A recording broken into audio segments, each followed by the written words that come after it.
توبہ توبہ۔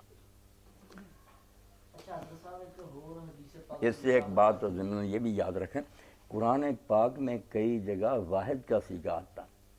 کہ اگر تو شک میں ہے تو یہود نصارہ سے پوچھ لے۔ وہاں یہ کمبخت پادری بہت کہتے ہیں کہ اللہ نے تمہارے نبی کو کہا وین کنت فی شک، اگر تو شک میں ہے۔ ہمارا نبی شک میں پڑ جاتا تھا اور حکم ہوا یہود نصارہ سے پوچھو۔ یہ ضرور خیال میں رکھنا، اسی لیے تو نہیں کہتا ہوں قرآن کا ترجمہ لکھوا دوں، ورنہ یہ حل نہیں ہوگا۔ بہت خرابیاں ڈال دیں، سمجھتے نہیں کہ قرآن قدم قدم پر رخ بدلتا، کبھی تو حضور کو کہہ رہا، کبھی سننے والے کو کہہ رہا، وہ سمجھنا پڑتا ہے خطاب کا رخ کیا۔ اب آپ دیکھیں سورہ بنی اسرائیل ہے،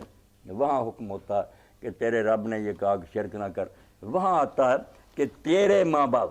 صیغہ واحد کا۔ یہ مثال تب دے دوں گا کہ ہر جگہ یہ کلیہ پھیلا دے، یہ سمجھ لیا کرو سننے والوں کو کہہ رہا کہ تو،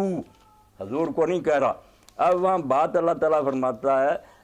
ذکر نہیں، ذکر تو ہی ہے واحد کا صیغہ، مگر فرماتا یہ ہے کہ اگر تیرا ماں باپ دونوں یا ان میں سے ایک بڑھاپے کو پہنچ جائیں، اکیلے حضور کو بظاہر نظر آتا، حالانکہ ساری دنیا جانتی ہے حضور کے باپ تو پیدائش سے پہلے فوت ہو گئے، ماں بھی فوت ہوگی جب یہ صورتیں اتر رہی تھی، مگر قرآن پاک ان پادریوں اور دوسروں کو کہ اگر تمہاری بات ٹھیک ہے کہ تو جب آتا تو حضور ہی ہوتے ہیں، یہاں دکھاؤ پہ حضور کا اس وقت پوچھا، اللہ نے صاف واحد کا صیغہ اور بالکل یہ بات کہی۔ یہ دیکھیں اما یبلغن عندک الکبر، تیرے پاس واحد، تیرے پاس تیرے ماں باپ دونوں ایک، او کلاہما یا دونوں بڑھاپے کو، فلا تقل لہما، اور تو ان کو، تو اکیلا۔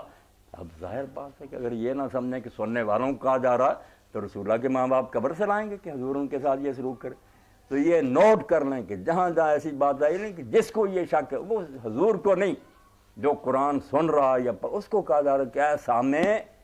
اگر تجھے اس بارے میں کوئی شک ہے تو جا پوچھ رہا، جو یہود کے اچھے عالم تجھے بتائیں گے کہ پچھلے نبیوں نے پیش گوئیاں کی۔